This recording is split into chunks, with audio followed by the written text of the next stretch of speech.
Pretty sure that we'll see that Anivia as well as the Ashe down on that ban list. We'll have to see, though. Maybe TSM take Ashe for themselves. Shen 2 going to find himself here. TSM not going to play against that global pressure.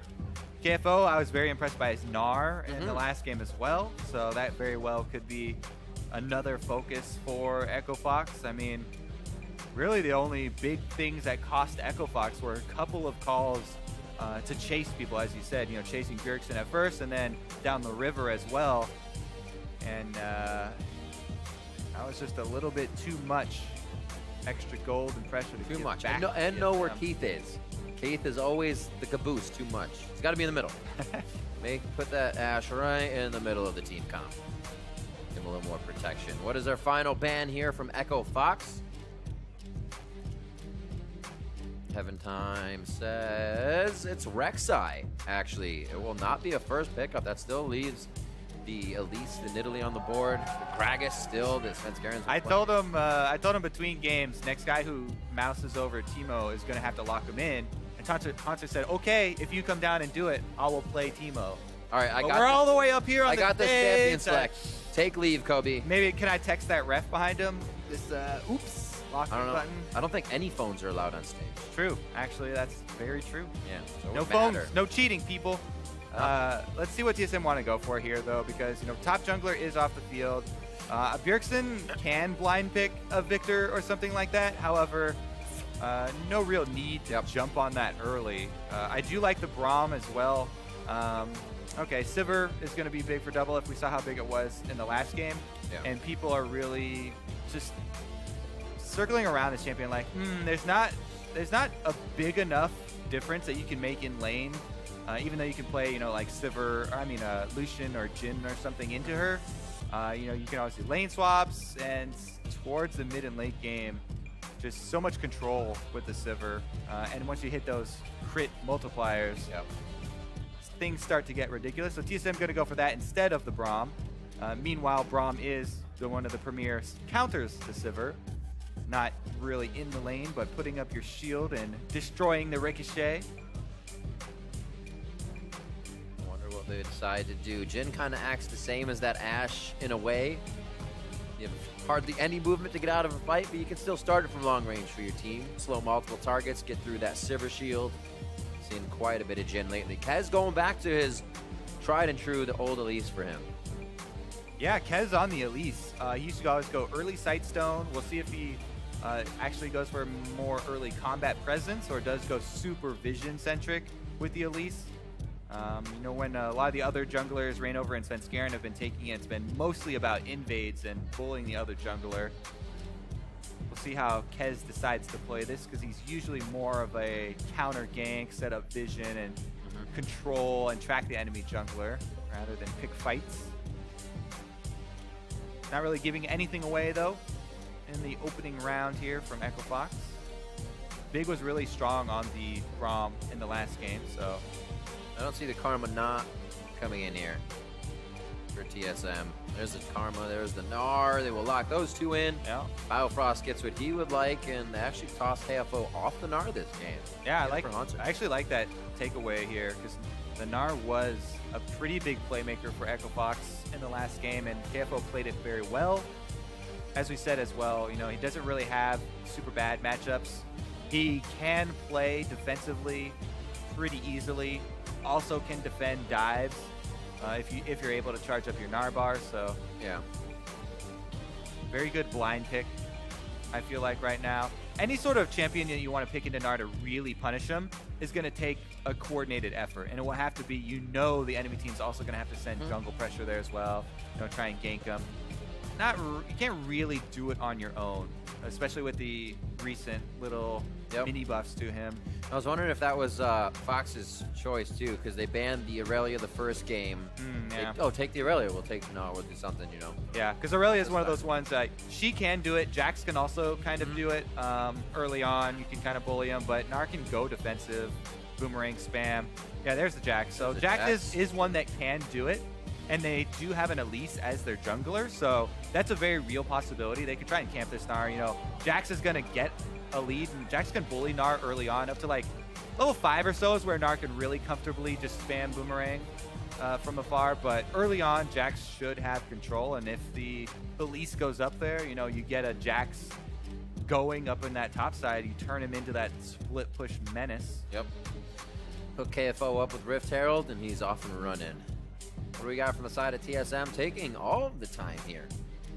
Through their countdown, we did see the Talia Gragas first being hovered, and it will be the Talia Gragas. So still a lot of movement coming in for this TSM team. All right, more Talia.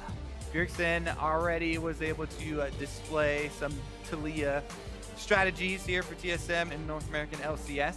And Gragas here is also going to be able to add the extra champion movement with the ultimate, you know, bounce people around, up over the wall. Gnar can gnar people into Talia's wall. A lot of options here for the TSM squad that they're showing. But really, you know what's core for them is this Sivir and Karma. Once again, they're going to build their whole team around this. Svenskaren's going to take up that Gragas once again. Plenty of initiation here for the likes of TSM as far as the team fights go. What really is the question that's left up in the air for Echo Fox, let's do it, is the split push. And not only the split push from Jax, as we were talking about, but now they've got the Kassadin. He has teleport. You can make those plays in the side lanes to try and get going early. But also, you know, maybe you can try and answer this Talia as far as the roaming goes. The Kassadins have been roaming around in other regions, and now we're going to see Froggen pick this out. I'm excited to see this matchup. He's saying, you know, there's going to be walls everywhere. Things we got to jump over. Can the team follow? Most of them can here in this composition. The thing for me is that, okay, this is a really risky triangle that Fox are setting up. They have a Jax top, Kassadin mid, and that Elise is going to have to help out those matchups. Like, if those matchups don't go well early, then it's going to be really rough for Echo Fox. And the one thing to me that always stood out about Kassadin and most other people is that he doesn't have the wave clear, so you can push him in. Talia right now in the current state she is in, has really good wave clear. Even level 1 can one-shot the caster minions with her Q. So I would look for TSM to go with their same old strategy where they shove up their lanes, you know, get control that way, try and deny Froggen CS under his turret. Get the pressure in the jungle as you push him up, see if you can just stall him out right in the beginning. While you see the compositions on your screen, once again, head over to Twitter, make sure you cast your vote, hashtag TSMWin or hashtag FOXWin. Also, hashtag LCS Big Plays. I'm still learning. Everybody else tag it as well at LOL Esports. We're going to get into game 2. We're about to be on the rift for TSM versus Echo Fox. Echo Fox put up quite a fight in game 1. We're going to be hitting the rift here in game 2 with TSM in that 1-win momentum.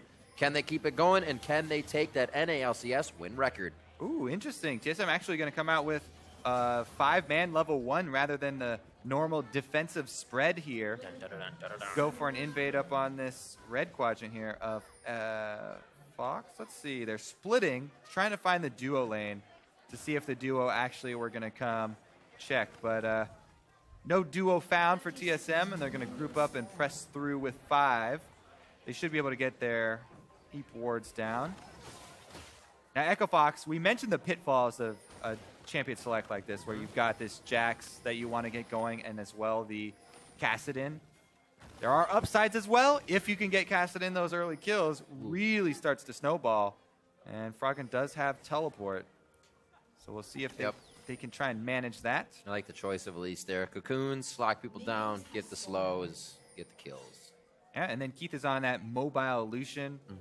Can kind of fend for himself there as Big decides to create a Fissure, try and spread the team fights away.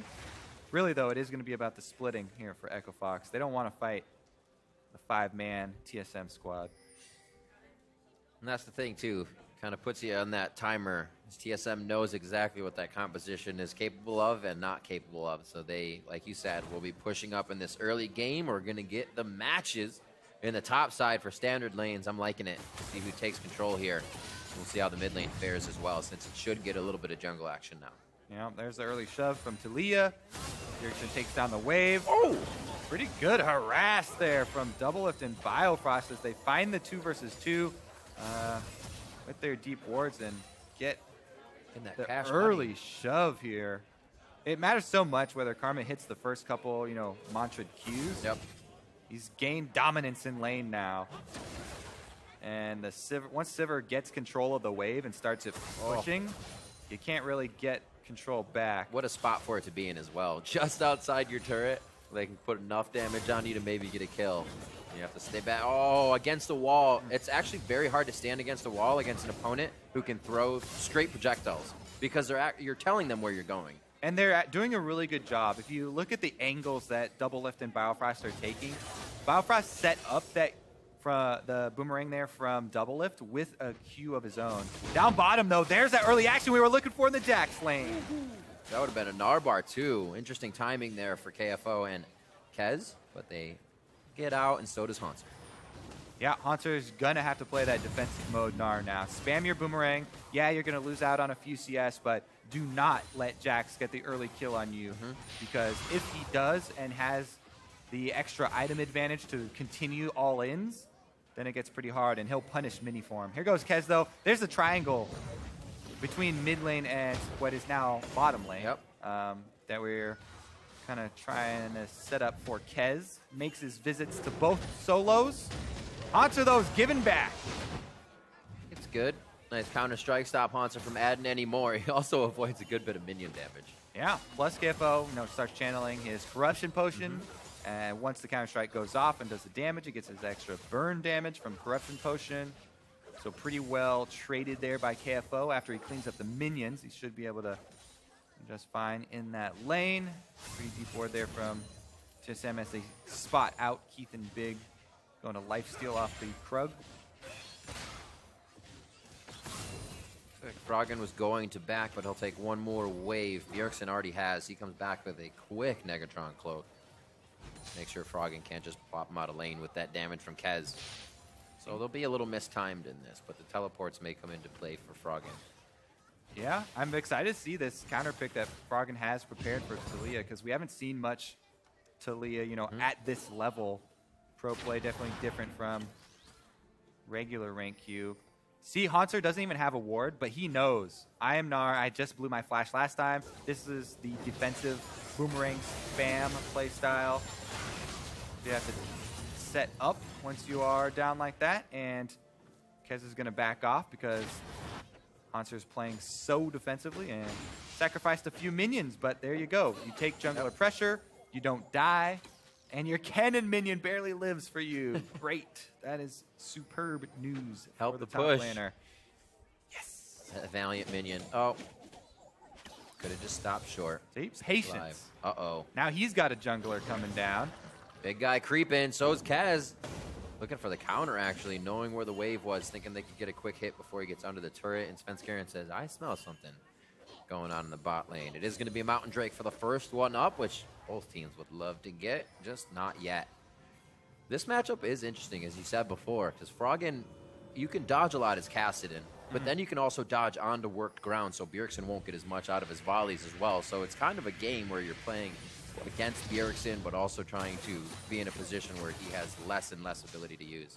Yeah, Froggen's been doing really well in this matchup. He's almost to that level 6 breakpoint that you want so that you actually have kill pressure. Up until this point, it's just farm hard, try and use my first teleport to get back to lane so I can actually get to my level 6. Yep. Now he's right within that point, and it's going to allow not only the kill pressure, but it's also going to allow him to play a little bit more aggressively and try and extend a bit more for CS. Where do we have? I was like, where's Haunter? He's down in base, coming back in. 43-40 is KFO actually has a very nice hold on that wave in the bot lane to get himself back up. Froggen sees Svenskeren, and catalyst for him to start off. It looks like it's not going to do too much just yet. Yeah. Stacking time, though.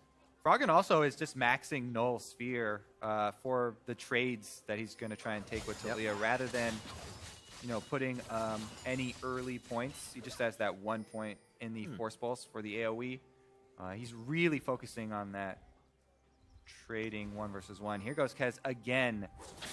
So heavily attracted to this bottom lane. But again, both lanes know this. That's one of the things I say, yeah, you can get someone who can try and pressure a Gnar, but both teams are going to know that that's going to require the extra presence of the junglers, and Hanser's doing a very good job of playing defensively, and he's not even that far behind in CS. He's had to give up some, but the boomerang spam is just too reliable. Yeah, he should have a pretty decent wave collapsing in on him as well. Kez into the jungle as he knows his top side is being invaded and keeping big. Playing a little bit more careful, knowing that they don't have as much control as they would like up there. Yeah, I mean, the duo lane is the one that's really paying the price for Kez's camping bottom. Kez has been spotted bottom pretty much 24/7. The entire game, basically. And that allows Doublelift and Biofrost, who had early control of the lane, to really pull the trigger. This is also level 6 Gragas. Time to party. Here comes Bjergsen as well. He is weaving walls up to the top lane. It'll be the first one to Doublelift. Can they capitalize? It is a volley and an auto from Bjergsen onto Biggs. Then Scarin gets the heal in. A very nice save there as he almost goes down to Froggen's roam. As trying to push mid lane as Echo Fox scramble to get something off of this play. And again, TSM always looking to identify that point of weakness as early as possible. Kez spotted for the bottom on the bottom side for like the 4th time. Svenskaren's been up in that jungle. He already counter jungled and put down wards. This time he's able to hit level 6 first because he hasn't been spending as much time, trying to camp. There goes Bjergsen though. Whoop. There you go. Arrive on the surfboard, and Doublelift does most of the damage. Whoop, whoop. Is that what it sounded like? Yep, that's what those little pebbles sound like when you try and dash over them. Braum there, you can see any sort of move dashes like that over Talia's field are going to kill you. Boomerangs were coming through, though, so he was kind of, damned if you do, damned if you don't situation. I guess those ones are actually more ice than they are pebbles. But regardless, ice pebble. KFO, though, is going to be able to get up this Glimpse of the Void. That is what they put so much of their effort in with this champ select, right? They're like, you know what, KFO, you love playing your carries, you want to split push? Here you go. We're going to play the Jax, we're going to camp for you. Oh, Froggen comes in, actually, and they hand it off. Yeah, the 1-3-1 time? That's the benefits of being the elder on the team, I guess. It is my time to split push, KFO. You got all the ganks. I shall take the buff. See if Froggen can make this gank up top work. Once again, Hanser, defensive play, has the ward down, sees him, teleports to the other side. Whoa! Keith has nowhere to go. Svenskeren behind him once again. Deja vu, but the other side of the map. And now they're on to Big once again. Rinse and repeat for Team SoloMid. They play to the strong side. Once again, Hanser's like, you know what? I see them coming on my ward. Everybody from Echo Fox, or at least the majority of Echo Fox, everybody except for the 2 who died, we're up on the top side. He's like, you know what? Overload the bottom side. Let's kill them again. We know they don't have escapes. Woo! Ay, ay, ay. So much catch there. She was able to shove one back. Froggen could still bounce his way out. And see this bot lane again, just so forceful. Yep. Getting poked down again under the turret. Then they make the call. Teleport comes in, and they isolate. Nice try. There's nowhere for the Echo Fox bottom lane to go.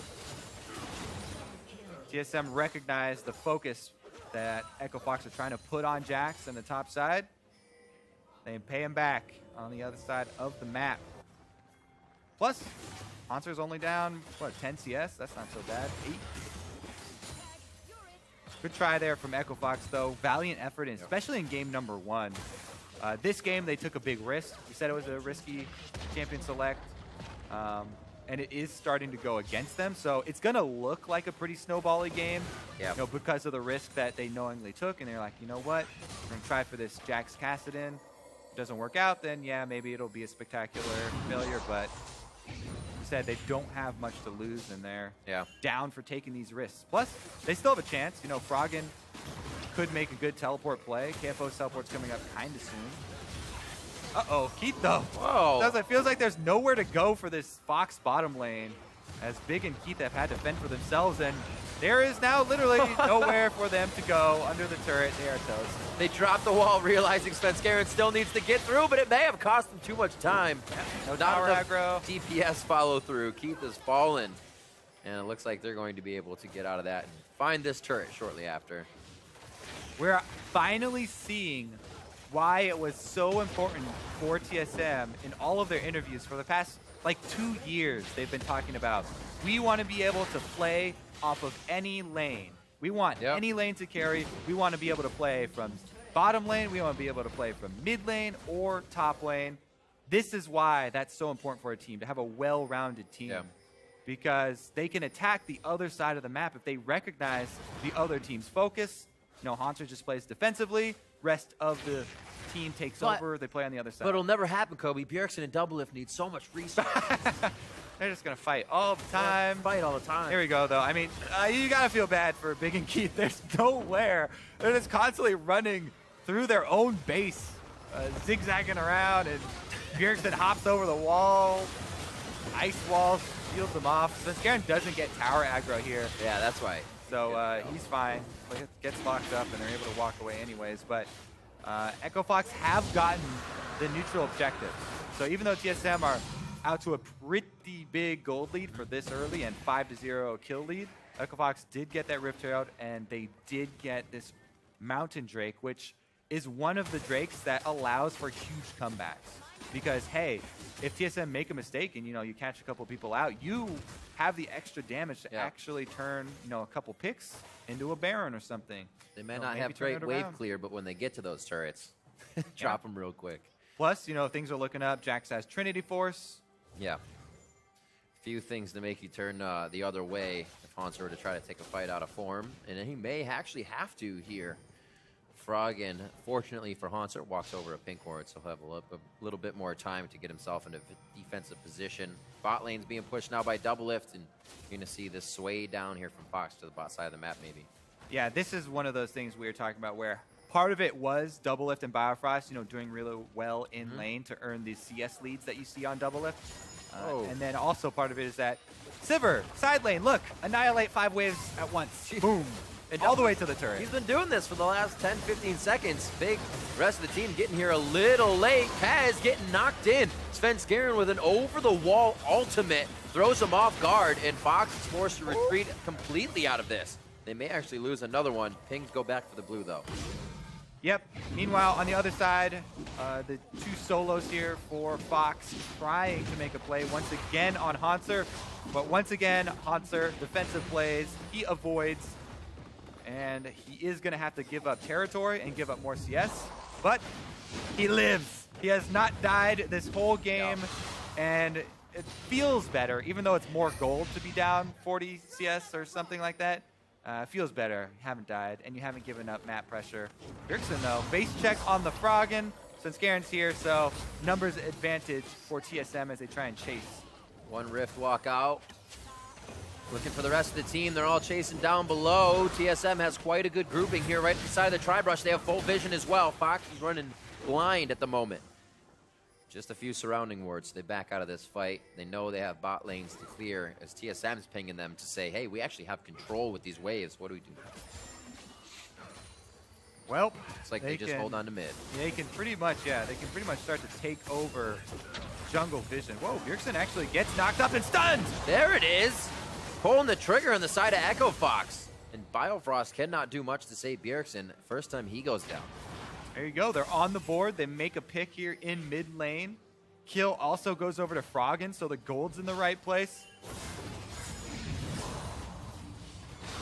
They can keep doing this. Doublelift wants to stand a little farther out. Froggen can get these in-out plays. Every time Doublelift keeps throwing out those boomerangs, he's helping Froggen a little bit. Teleports are up for Fox. We've actually seen KFO and Froggen working together, so I don't know how much they're going to be able to utilize those TPs, but here's the mid play again. Yeah, big knock-up right into the cocoon. Yep. Really like the initiative there from Echo Fox. Taking matters in their own hands. Definitely necessary at this stage. Because TSM are building up quite a sizable item lead. I like it so far. Still kind of wonder how Fox didn't decide to go with Ashe again, but it works with the Lucian, still quite strong. I think what the idea there was with that is that this time around, you know, even last time when it was more team fighting for Echo Fox, Ashe was having a hard time positioning. And this time around, if you've got a split-pushing Jax and a Right, and Cassidy that's going to Cassidy. do his own thing, and Elise is not really a front line, then all you've got is your support as your front line, really. That's true. You need something with a little bit more safety. Keith feels better with extra mobility from Lucian. Kind of going down last game too. She's like, all right, we'll just go. Let me be able to protect myself here. He's looking for 50 CS now to catch up on Doublelift, who has been soaking up these side waves, along with Bjergsen. 182 for him. They both have a lead over their lanes. And like we said, it's going to look a little grim if Fox falls behind, but we see the potential for picks. Also from TSM's side here. Oh no, it's just the other side of the wall. Almost knew. The volley for Bjergsen missed, but the follow-up damage, even with missed abilities, is so high. They cancel out KFO. Svenskeren gets that kill. And now it looks like it's going to be mid lane for them because since the side pressure is basically gone. Froggen's coming over. Gragas' giant model doesn't look like he should be able to hide there, but here comes the cutoff. The Talia wall. Svenskeren actually going to get counteracted this time around. He walks right into the frying pan, gets taken down. Bjergsen gets in Earth Mover onto Big. Yeah. He goes down. Unraveled Earth, rather. Like Maybe so many a earthy play moves. seismic shove. Yeah, I don't know. Big might have actually move blocked over it again. Wasn't quite sure. We'll have to see in the replay, but regardless, he did go down. Uh-oh. Kez on the run. Spider on the run, up the spout, down the spout, never to go anywhere again. Gets burned down. Kez falls. About 35 seconds now on the death timers, and that's enough time to grab quite a bit on the map. It's a dangerous spout. It's in his own jungle, and TSM are all over it. Just unlucky for him there, but yeah. Sven maybe a little bit baited there by the Talia wall. Yeah, here's a small corner. That's a big dude hiding in a small shadow there. Sven's going to be able to get the kill as well.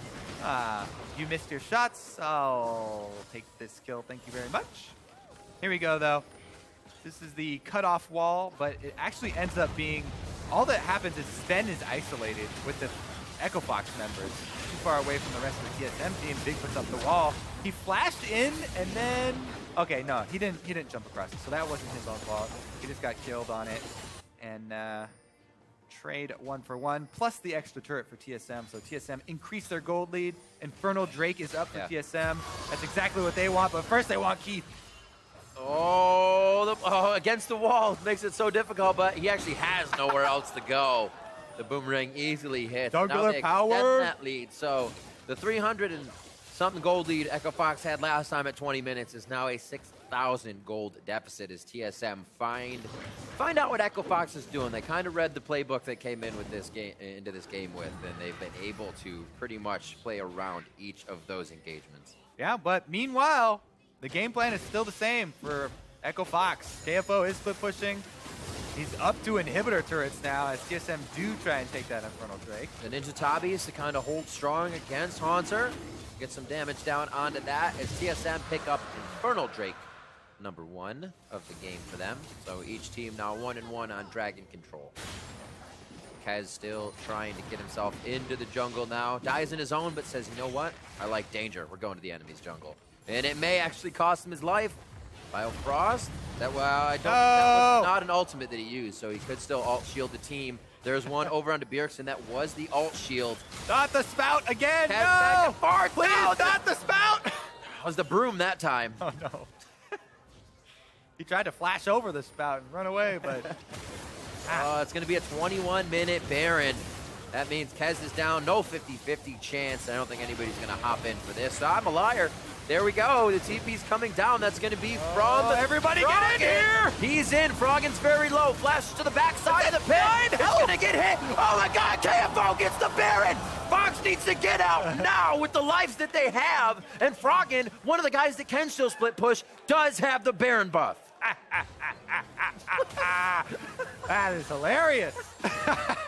It was at 9 health because they killed Svenskeren first, so they killed the TSM Smite. And the Baron, when you actually see the Baron regenerate from 9 health to like 20 something. All right, let's look at this. Everybody's in there. They focus down Sven.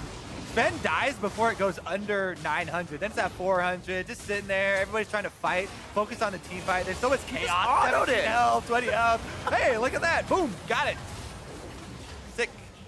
Oh my word. Still a lot of kills picked up by TSM. The gold lead is there, but the minion wave pushing becomes a little bit harder. They have a little bit of a pause button now here, but I'm not sure Echo Fox can really use this to too much advantage. They can stop Froggen now that he doesn't have a teleport and just take the fight to him. This is some great breathing room for Echo Fox. Yeah, that is true. Especially since they're the team that wants to spread the map and pressure with their double teleports, their split pushers. Now you have Baron on at least Froggen. Let's see. Yeah, KFO lives. No, KFO died, so he doesn't have it, but Froggen at least does have it. So you can have, 2 sections of buffed up minions with Keith holding mid. They're still going the same way too. Looks like they're gonna hover on that bottom side. You might be able to take out Froggen, but you can't take out Froggen and KFO. Okay. Looking real low. Kez needs to get out of there. And, Froggen's actually looking to route around if Haunter was there already. TSM answering to the top side. They're on second tiers. And now with the Lichbane and Triforce, it's actually pretty fast that KFO and Froggen are going to take these down with the Mountain Drain. Yeah, what Fox want right now are objective trades, because they're still really behind in gold. So, they just flood the map with more gold going down by trading a bunch of turrets. And they're very happy to get that extra little bit of cash. KFO actually wants more than that. Oh, and the reason being, TSM stayed for an inhibitor turret. Now they're going to try and cut off the split pushers. Can Haunter stop the recalls? Because if TSM close off this retreat here... KFO has to start now. He has an 8-second back. It's a 4-second going in for Froggen. He can get out of this with a Rift Walk any way he wants, but KFO, he's here for the fight, and they took too much time.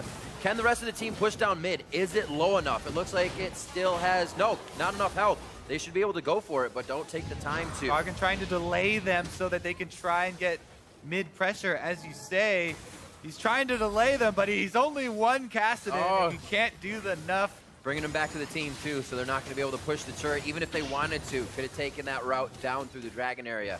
Yeah.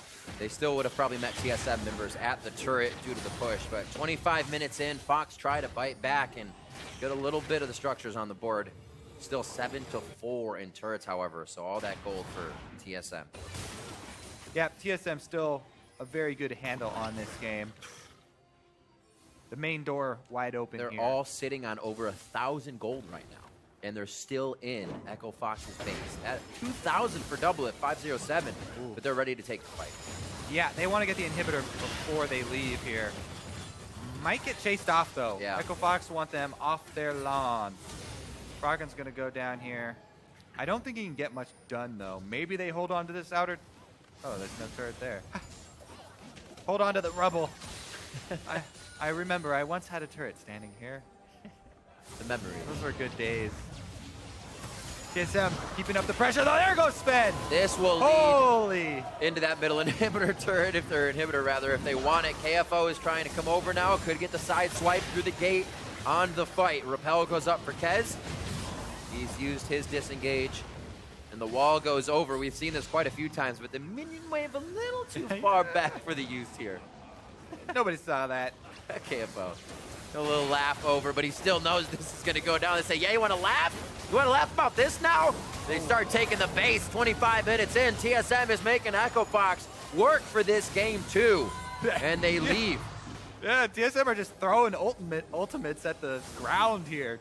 Bjergsen first, then Haunter nars all the minions. They don't really need those, and they do end up getting an inhibitor before they leave the base, so #1 goal completed for TSM. Now they can go back, spend all that money you were talking about. Doublelift actually, since they're so far ahead, doesn't get Infinity Edge, gets the Bloodthirster for the added survivability. Feels like he has plenty of damage because they're so far ahead anyway. Would just rather keep his zero in the death column. I don't know what I was going for there. Here we go, though. KFO's going to try to split push. I love you. I was like, he's going to get this. He's got it. There we go. Infernal #2. Let's stack that one up. And that will complete the snowball roof. Funny how... not getting any easier. Yeah. Open inhibitor in mid, too, so very clear path here for TSM. They try and close in on the Echo Fox base. Ben does not have flash this time around, though. So Keith should live a bit longer. Minion waves actually pretty far out. Fox have a little bit of time to play with here, but they can't get on to double if they know he'll shield off whatever initially comes out. Culling, barely hitting a few, more like the tickling, and it looks like Haunter is going to get locked up during that one. Did not ult, however, but the disengage from TSM, they say, do not want. Oh, big wants. Froggen wants, though. He's in. Zanyas goes down for himself. Haunter is trying to wallop onto him, and they bop back KFO. Counter-Strike is up. A few dodges there. He actually stays alive. Haunter with the flash chase. The boomerang comes up. Doesn't even need the hyper hit. And it looks like 50 seconds on the clock means TSM can stay for the long haul. And these Nexus are going to be falling just as fast as the Fox members. They're trying to get to the base for the HP. We do have the home guard on right now, and they are not going to be able to use too much of it. Stopped immediately coming out of the base. The turrets are going down to super minions as TSM continues to get the kills on the stat board. After Froggen now making sure he can't do any AoE damage. The next turret is in TSM's eyes, and they will not let a repeat happen to the first time they faced Echo Fox with a loss. It's a 2-0 coming through this time, and they're going for a few more kills. Look at the Nexus, gentlemen. It's almost dead, and there they go. 28:30 on the clock. TSM 2-0 over Echo Fox. TSM once again. This game, very, very clean from them. A lot more impressive win from the very early stages of the game. I have to say, Haunter's play, it's rare that you're really, really impressed by a super defensive play. But with Echo Fox throwing almost all the ganks at him for the first 20 minutes of the game, he was able to play defensively, get that boomerang spam in for Gnar, and actually does not die the entire time. Like you said, Kobe, I think you put it real succinct when you said TSM have always been looking for this. A lane, each lane that can carry. Just a concise statement, and that's what they have found now. Each lane that can step up, whether it be Haunter, whether it now be the duo lane or the mid. And we've even seen it come from the jungle and just have it cascade to the lanes.